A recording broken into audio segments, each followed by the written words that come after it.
Effectivement, cette loi fait énormément réagir car elle fait véritablement état de la tension militaire dans le pays actuellement. Ici, le service militaire avait été supprimé en 2011. La loi du 1er janvier 2026 est une étape vers la réhabilitation du service militaire.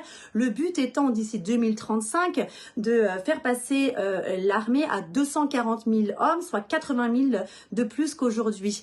A priori, pour le moment, il s'agit de recruter sur la base du volontariat.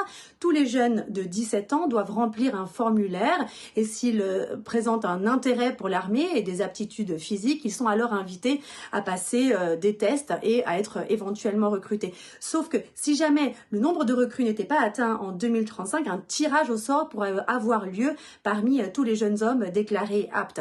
Ceci fait vraiment état du revirement militaire de l'Allemagne, de la politique de remilitarisation qui a lieu ici depuis 2022, dans l'entrée de la guerre en Ukraine, la menace russe, mais aussi ce mouvement s'est accéléré depuis le retrait des États-Unis en Europe et la dégradation des relations transatlantiques. Il faut savoir que l'Allemagne est extrêmement dépendante des États-Unis sur le plan militaire. Depuis, une enveloppe de 100 milliards d'euros a été débloquée pour moderniser l'armée et ses infrastructures. Le budget militaire a été multiplié par 3 et le chancelier Friedrich Merz a déclaré vouloir faire de la Bundeswehr l'armée la plus puissante du continent.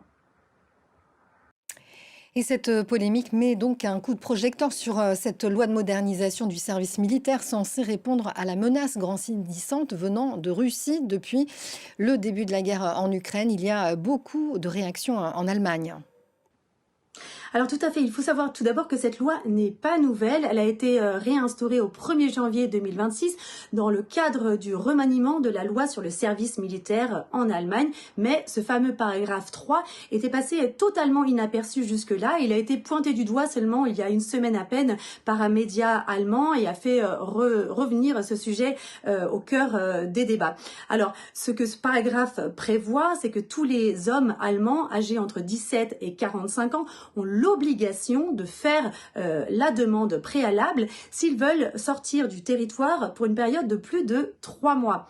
Jusqu'alors, cette loi existait bel et bien, mais seulement en temps de guerre ou de menace en Allemagne, donc pas en temps de paix. Désormais, elle est applicable en tout temps.